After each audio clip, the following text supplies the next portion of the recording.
Yesterday. Sendos clips. Sendas funas. And mainly the two people who have been widely criticized by the media. They were, without a doubt, Pedro Garcia from Zimmerman's channel and Juan Flores from our Rostro Network channel. I don't know if everyone saw it here, if everyone was able to see it. Yes, indeed, sir. I think that the statements, which surely everyone has seen on the other side as well, it is not my intention or not. I sit here and act crazy with those statements that evidently happened on my ranch. I think that Chiquito Flores statements are framed or reflect that, yes, because there are many people in Peru who probably think that way, who would probably make a similar statement. How good that they were able to confront each other here, because I noticed a lot in the clip that in that debate they were having, the crazy person rebukes a completely different position. I received, precisely the, I don't know if I should call it the aftershock, but I think that with all this that happened, Juan is very sorry, he's embarrassed, that's what I've been able to gather from him. He's really, dismayed by this.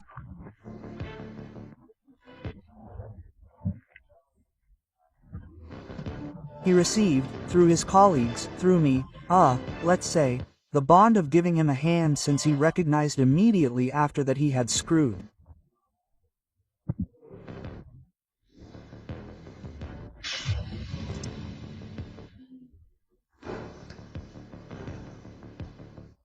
That he made a mistake directly by saying what he said, and I think that today he will surely give a discharge, a more detailed version about it, but I think that he is already very aware of the mistake that he made after saying what he said. I think at this point and in this society that what he said is unacceptable, and I think he knows it. We can take many things, guys, from humor, from laughing out loud, etc. But I think that there are lines where if they are transgressed we must be gentlemen enough to recognize those types of things too, and I think that Juan's case falls along those lines. You'll probably hear about it. And regarding what happened with Pedro, there are also many people who are, cutting it up and drawing it out for various reasons. I don't think that what he said or what Juan said came from a place of malice, they came from the goal of causing harm.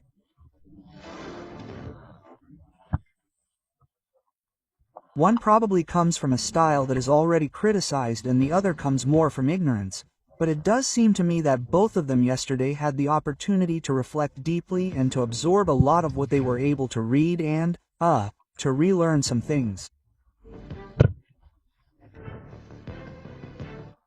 And I think that's a small step in the end. I was won over by the extra stuff because I only saw Juan's story today. The news about Pedro hit me harder, didn't it? And I was watching it, and I didn't really notice that Pedro was trying to justify them on purpose, but he was talking about assumptions, but hey, it's the internet and assumptions sometimes don't work and clips are sometimes mischievous, and that's why you have to explain what you started to comment on, and it just keeps getting bigger. It became a giant snowball, didn't it? And Juan, well, Juan will have the opportunity today to face the bullets as he should. When you screw up, what you have to do is stand up and take it, as the great Tilza Lozano would say. I think there are questions that come to you before the FUNA and there are questions that come to you after the FUNA to make you rethink some things, some points that you weren't clear on or didn't want to see at the time. And there are some that hit you right in the face, as I think is the case with both Pedro and Chiquito, right? I don't think that in either case, he is coming from a place of evil or a negative place. They are both parents, they both have daughters. Well, probably the mistake, at least the closest to Juan's, is that he is impulsive in making statements and so on. He will find his own version. I do believe that he made a mistake, and I think he is very aware of that. He is very sorry, he let us know. He was about to resign. Because he said that he felt responsible. And he was about to leave the channel. The group intervened so that that would not be the case. But after receiving all this and directly understanding the mistake he made, he wanted to step aside. I think it goes beyond goodness or evil. No, I don't know if that really matters when someone makes a statement like that, because it's not like one person says this and another person says something completely different and one person is totally good and the other totally bad.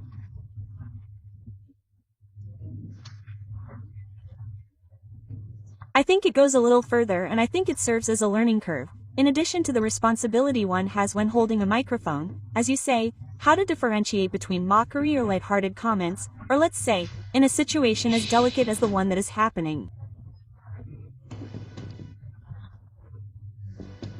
Personally, yesterday I saw clips not only of Chiquito and Pedro, but countless clips where comments were made that put the football profession above the case. Yes, the fans, and here we have to separate the fans, the football, the career, the years, whether the player is good, whether his parents are good, whether I know the family, it escapes that, whether he is from Alianza de Cristal University, it really escapes that. I think that if we take this into account, if we take this from there, gosh, all the people who at some point have committed a crime or an act that affects the safety of another person and have good parents, we would all come out and say, wow, I know his parents, he's a good person, etc., etc. I do believe that it is an important turning point. I do believe that what you say is a reflection of the different generations and how we think and what we have built and what we have learned and what we have to learn, both of which are put on the table. I also applaud that the crazy guy knew how to handle the situation by not burning him live or trying to make trouble with his partner, but rather he sought to explain the situation as it was. We have also talked about it. It is a topic that is also exploding on the internet about consent or non-consent, and I think it is a basic principle that we should all have as an essential and elemental guideline in life. Now, what's the problem with all this? Because beyond these statements, such as those that have been proven false and such, which may be symptomatic, the problem is still there. Yes. The accused are still there without making a statement, the fans and the footballers and the people in general from the sports world and in general trying to find out where this is going. You mention an event for Alianza Lima that is coming up tomorrow, which is the presentation of that team, and that has even changed its time. Now it will be at 5, if I'm not mistaken. Gier, at 5, it will be at 5 for security reasons. They have added a new sticker. They have added 2. 2's from the top. Holy crap. It's Gomer Pyle, and the other one is this one. I feel that by mid-February we will not be able to see his face. You will not make it to February with a better face. Well, there is some information that I have been receiving in the last few hours about various types of events, including the legal strategy, because this is obvious, the legal strategy that the footballers are preparing in this case, because they are obviously going to make every possible legal investment to protect what they consider a stain on their reputation. And secondly, how Alianza Lima is going to handle this circumstance. From a legal perspective, I consulted with a lawyer this morning and he told me the following. Yesterday, Alianza Lima temporarily can remove them from the first team. They can't fire them. Because if Alianza Lima fires them tomorrow, these players can go and file a lawsuit for arbitrary dismissal. Unless there is some kind of evidence. That happened now, but as long as there is an accusation, they can't ask for them. If there is a sentence, they can be dismissed. Exactly, because they can do it, but as long as there is no sentence, the incident can be reported. It could be, hey, a short-term contract, whatever. What I should look for, the legal parties tell me, is to talk to the players, for example, and terminate the contract, reach an agreement, say, look, you know what, I'm going to pay you, but you're leaving now. But, for example, I would say, right, in a football contract, I don't know how they work at all, but it's no longer a case of indiscipline outside of the accusation. Since there's no longer an indiscipline, it's okay. Yes, but what happens is that we would have to look at the protocol in the contract on how indiscipline is sanctioned, how the clause is set. Exactly. There are probably types of indiscipline and the sanctions for this type of discipline. And secondly, Alianza Lima has not officially acknowledged the indiscipline. All we know is from the statements, from what Peña said in his statement and from the deductions.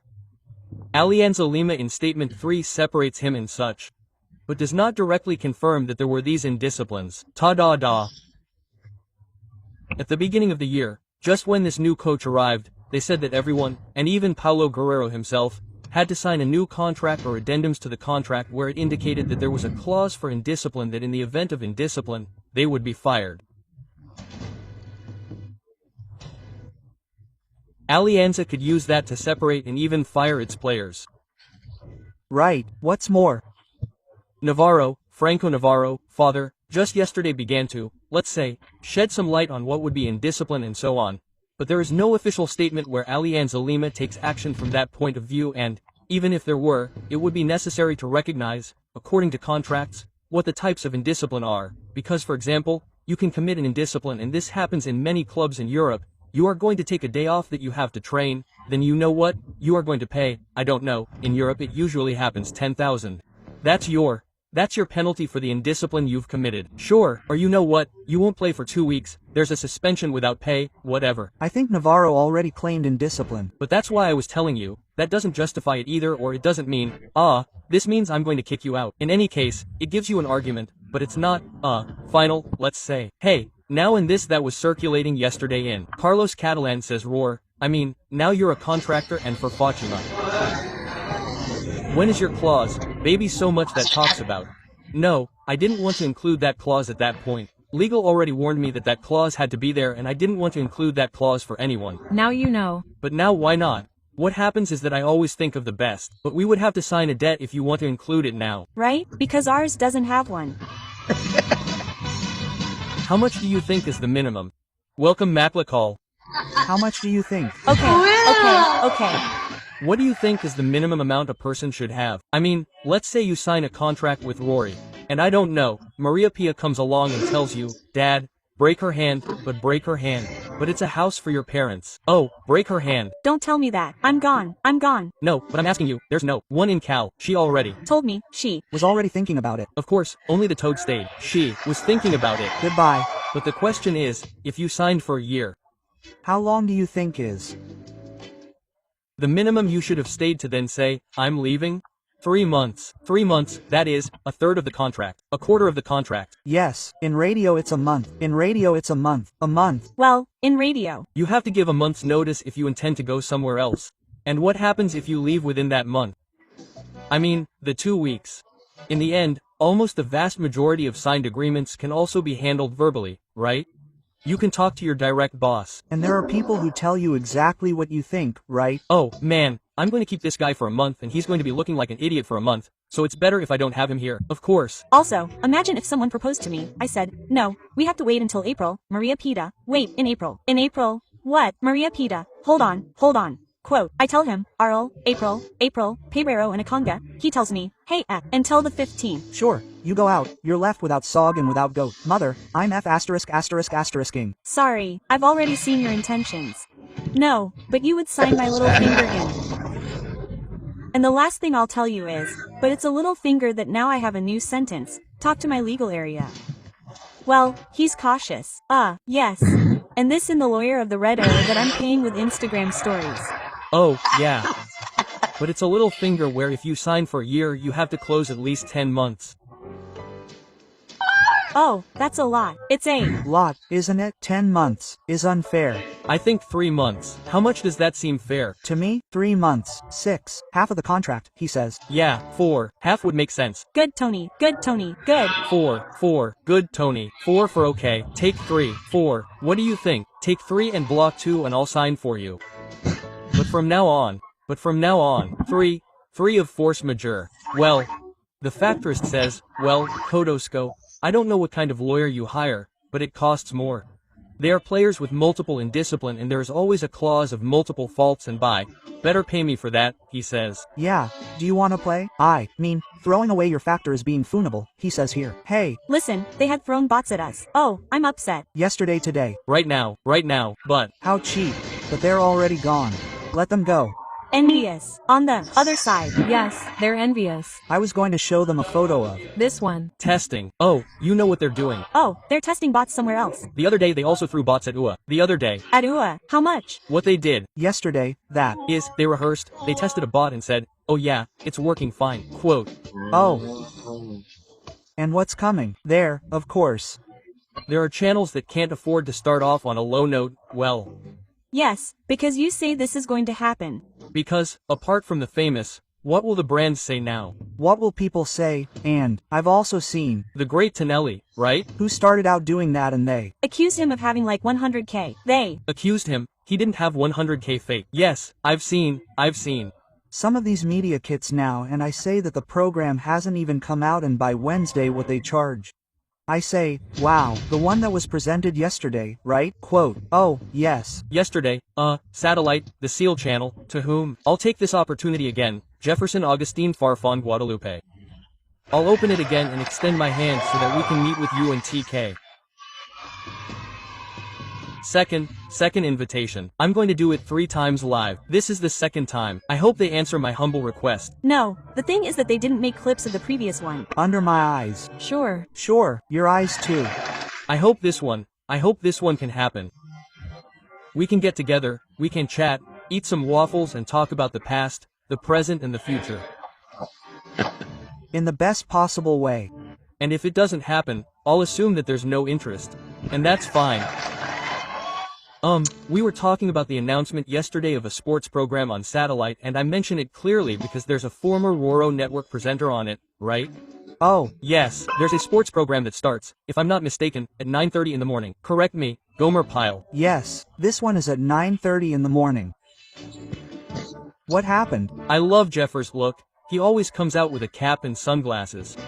Hey, he's extraordinary, isn't he? Who is he with? Question mark. And Julio Peña, take him. Julio Peña. Julio Peña. Oscar Del Portal. No, Farfan, Oscar is going to be there. Julio Peña, Oscar Del Portal, Canijo Gordo, Rebeleati and Kevin Pacheco from RPP. Good. Good this movie star. Good movie star as a goalkeeper of his time, right? I mean. Like Julio Rebeleati was at the time. Rule Peña was in the corner. All white. Oscar too. Oscar was at Movie Star too. Sure. Movie Star Sports. And Oscar is another one who is going to be in trouble. How? Oscar Del Portal was in trouble. No. But what's the what? The spot. Typical spot like that because here we will talk without censorship. Yes, something like that. Because here the journalists don't support the players. Because I'm not me. I won't keep quiet. Obviously he has to. I always tell the truth. Exactly. That's right. Boom. Don't miss it. Dude, cronyism. I don't know. Boom. Bomb out. Lozano. Out. Gil. 9:30 in the morning. Pages 9:30 in the morning. Satellite plural. They don't marry anyone. Farfan at the end. The farf at the end. 11. My cat, I don't know. I don't know what people are saying. I don't know how they see it. I'd like to know what people are saying if he's going to break it. Here, for example, Tyre says with Julio Peña to the death. Dude, Julio Peña is very good, huh? Roro, you finished off the damn podcast. You have no mercy. Not even Maria Pia dared to do that much. A lie as big as a house. Marquina, tell your truth. I had nothing to do with it. I never finished off the damn few. It was RPP. No. I don't want to or I can't. I can't exactly detail what I'm going to do, but I'm crazy. I tell you, no, I'm not crazy, but my friends are super happy. Oh, when I told them they congratulated me, they hugged me. Also, Bonchi himself told me, damn, something like this comes to me, I'll get on that train right away. So I'm happy. They're happy, huh? And that's it. Look what it says below. Marquina was tired of the damn things. Who put that up to go and slap him right now? Give him his slap. Give him. A slap. Oh, you deleted it right away. No. Gosh. Hey, that statement is true. The other day I heard a question because they told Kiwi. Kiwi also always shows up with a cap. This guy who's an influencer, the one with the little caps. A little cap with a little cap. With a little cap. And they told him, hey, Kiwi. For wearing that hair, that cap all day, you're going to lose your hair, dude. That's where you're going to be with your face, dude. Quote. And Kiwi said, okay, but if I lose my hair, you know what I'm wearing. Quote. How would Marquina taste with hair? A lush Marquina. Oh. Hey, but there I look like a palm tree, right or wrong? Look, I like that one. Makina Walkver. There I look like Odd Brown. Yeah, dude. There it looks like you see a ghost and only you can see one in the city. I can only see ghosts. Wow, oh, yeah. There I look a little pampered. I'm not this cumbia guitarist. Paporkina. Oh, that's a cumbia vocalist. That's a vocalist from the 90s. Delicious. Sure. That's really good, really. That looks spectacular on you. No, that's that good broom. And the next one. That one. Let's mark it. So Marquinamo, Marken. Yeah, there I look like. No, how are they going to call him Marquina? That would be it. There I look. Like Georgic. That would be a Marquina on any given day. Probably with a look very realistic. Sure. Mark me kill Romans. 10 years. Mark what? Markiel Romans. There it is. Markiel Romans. There I look like I'm eating. No, but that would really be a Marquina. You've never had that look. No, because I've never had my hair that short. What's it like? More like wavy, straight. No, it's not that. It's not that straight. No, it's not that straight. Did you stop having hair? 16. 16, 17. You haven't lost your hair. No. 17 I went in. I shaved my head and from there I said, let's keep shaving. And you only lived 16 years of your life with a Rapunzel wig. With a stuffed animal. With a stuffed animal. With a stuffed animal. Like that. That's my hair. Hey, don't get carried away. Hey, my dear Robert Plan from Ayacucho. The look. That's my look. That's my look. That's how it was. 16 years old. It was clear. I sang in BTS. Yeah.